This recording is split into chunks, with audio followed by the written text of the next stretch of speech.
Silk. அப்பவும் இப்பவும் எப்பவும் சென்னை சில்க். அதிரடி கலெக்ஷன், சரவெடி செலிப்ரேஷன். அனைவருக்கும் என்னுடைய வணக்கம். மாண்புமிகு முதல்வர் அவர்களுக்கும் மாண்புமிகு துணை முதல்வர் அவர்களுக்கும் கல்வித்துறை அமைச்சர் அன்பில் அவர்களுக்கும் மற்றும் அமைச்சர் பெருமக்கள், பெரியவர்கள் அனைவருக்கும் என்னுடைய வணக்கம். கல்வியை பற்றி நான் நிறைய யோசிச்சிருந்தேன், பட் சில கருத்துக்கள் மட்டும் சொல்லலாம்னு நினச்சிக்கிட்டு இருக்கேன்.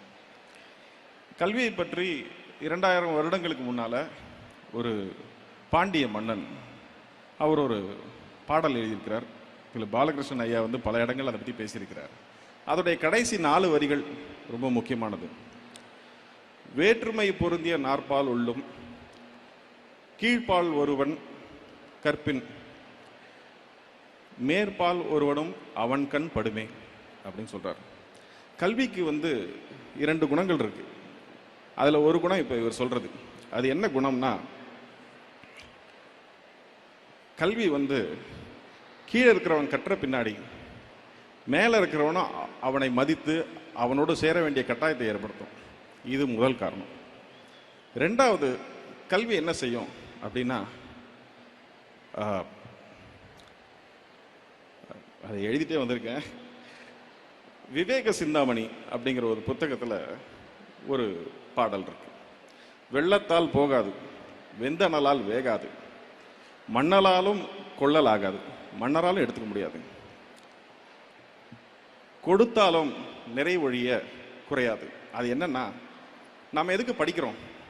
படித்து நல்ல வேலைக்கு போய் சம்பாதிச்சு குடும்பத்தை காப்பாற்றி, அப்பா அம்மாவை காப்பாற்றி, குழந்தைங்களை காப்பாற்றுறதுக்காக போகிறோம். அதை நான் ஒரு வேளை என்னால் முடிஞ்சு நான் ஒரு 1 கோடி ரூபாய் யாருக்கோ கொடுத்தேன்னா அவங்களால சந்தோஷமாக வாழ்ந்துட முடியும். ஆனால் என்கிட்ட அந்த 1 கோடி ரூபாய் இருக்காது, ஏன்னா நான் அதை கொடுத்துட்டேன். ஆனால் கல்வி இருக்கு இல்லையா, அதை வைத்து நாம் கற்று நாம் பணம் ஈட்டும்போது அந்த கல்வி என்னையும் அறிவாளியாகவே வைத்திருக்கும், அதை வாங்குபவரையும் அறிவாளியாக வைத்திருக்கும். என்னிடம் இருக்கும் கல்வி அவருக்கும் போய் சேரும், அவரை எனக்கு சமமாக மாற்றும் அல்லது என்னை அவருக்கு சமமாக ஏற்றும். இதனால தான் கல்வியை வந்து கற்கக்கூடாதுன்னு பழங்காலத்திலிருந்து இன்னைக்கு வரைக்கும் தடுத்துக்கிட்டே இருக்காங்க. இது ரொம்ப ரொம்ப முக்கியமான பாயிண்ட். கற்றுக்கிட்டு வந்திருந்த நாம ஏன் நடுவில் கல்வியை இழந்தோன்றதை யோசிக்கணும். 2 விதமான கருத்தியல்கள் இருக்கு கல்வியை சார்ந்து. ஒன்று திராவிட கருத்தியல், எல்லாரும் படிக்கணும், எல்லாரும் அறிவாளியாக இருக்கணுங்கிறது. இதை வந்து இப்போ நான் சொன்னேன் இல்லைங்களா, இந்த பாண்டிய நெடுஞ்செழியன் காலத்திலிருந்து போன செஞ்சுரியில் இருந்த பாரதியார் வரைக்கும் அவர் கூட சொல்லியிருக்காரு, அன்ன சத்திரம் 1000 நாட்டலும் ஆலயம் 10000 கட்டலும் அப்படின்னு சொல்லி அதோடைய எண்டில் என்ன சொல்லியிருக்காருன்னா, இன்னும் பல புண்ணியங்களை தாண்டி கோடி மடங்கு பெரிய புண்ணியம் அங்கே ஒரு ஏழைக்கு கல்வி அறிவித்தல்னு சொல்லியிருக்கிறார். அப்படிப்பட்ட ஒரு புண்ணியமான செயல் வந்து கல்வி அறிவிக்கிறது. இப்போ ஆரிய கருத்தியல்ல என்ன நடந்திருக்குன்னா, கற்கணும்னு ஆசைப்பட்ட ஒரு பையன் போய் ஒரு ஆசிரியர்கிட்ட கற்கணும்னு கேட்டபொழுது, நீங்கள் எந்த ஆளுன்னு கேட்டு உனக்கு சொல்லித்தர மாட்டேன்னு அனுப்பிச்சிட்டார். ஆனால் அவனே போய் வில்வித்தை கற்றுக்கிட்டு அவர்கிட்ட போய் நின்ன போது அவருடைய கட்டை விரலை அவர் வாங்கிக்கிட்டார். அவர்கிட்ட போய் கர்ணன் பின்னாடி கற்றுக்கணும்னு நினச்ச பொழுது கர்ணனையும் நீ என்ன ஆளுன்னு கேட்டு அனுப்பிச்சிட்டார்.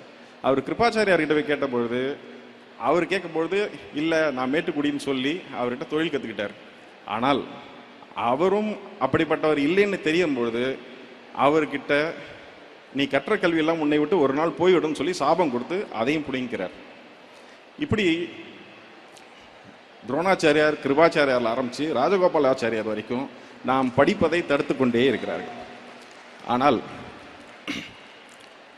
இந்த கொள்கைக்கு எதிராக சமத்துவம் இருக்கக்கூடாதுன்னு சொல்கிற இடத்துல சமத்துவமும் சமூக நீதியும் இருக்கணும்னு சொல்கிற ஒரு கட்சி, ஒரு கொள்கை ஆட்சியில் இருக்கும்பொழுது அவங்க எல்லாரையும் படிக்க வைக்கிறதுக்கு எத்தனை திட்டங்கள் முடியுதோ அத்தனை திட்டங்களையும் போடுறாங்க.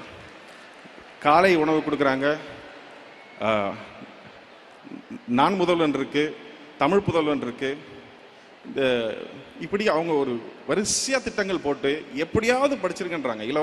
நீங்கள் கட்டணம் இல்லாமல் பேருந்து கொடுக்குறாங்க, வேற யாரும் ஆட்சி பண்ணாலும் அவங்க வந்து மடிக்கணினி கொடுக்குறாங்க, சைக்கிள் கொடுக்குறாங்க, எப்படியாவது படித்து மேலே போயிருங்கிறாங்க. இதை தடுப்பதற்கு அவங்க முன்ன கட்டைவரில் கேட்ட மாதிரி, கர்ணனுக்கு அம்னீஷியா கொடுத்த மாதிரி, இப்போ புதிய கல்விக் கொள்கையை ஒன்று கொண்டாந்து உங்களோட தடுக்கிறத தடுக்க பார்க்குறாங்க. இதை இப்படி அவங்க தடுத்து இதை ஏற்க மாட்டோம்னு சொன்னவங்களுக்கு நமக்கு நியாயமாக வர வேண்டிய 2150 கோடி பணத்தை தரமாட்டேன்னு சொல்கிறாங்க. இப்போது நமக்கு உடன்பாடு இல்லாத அல்லது கொள்கையாக அரசியலாக முரண்பாடு கொண்ட ஒரு கட்சி ஒன்றியத்தை ஆளும்போது எந்த உதவியும் இல்லாமல் கைகளை கட்டி கால்களை கட்டி தண்ணீரில் போட்டதுக்கு அப்புறமா நீந்தலாம் என்று பார்க்காமல் தான் நீந்தி தமிழக மக்களையும் கரை சேர்க்கக்கூடிய ஒரு உழைப்பை செலுத்தியிருக்கக்கூடிய இந்த முதல்வருக்கு என்னுடைய மனமார்ந்த நன்றிகளை தெரிவித்துக் கொள்கிறேன். நன்றி. மியூசிக் அப்பவும் இப்பவும் எப்பவும் சென்னை சில்க்ஸ். அதிரடி கலெக்ஷன் சரவெடி செலிப்ரேஷன்.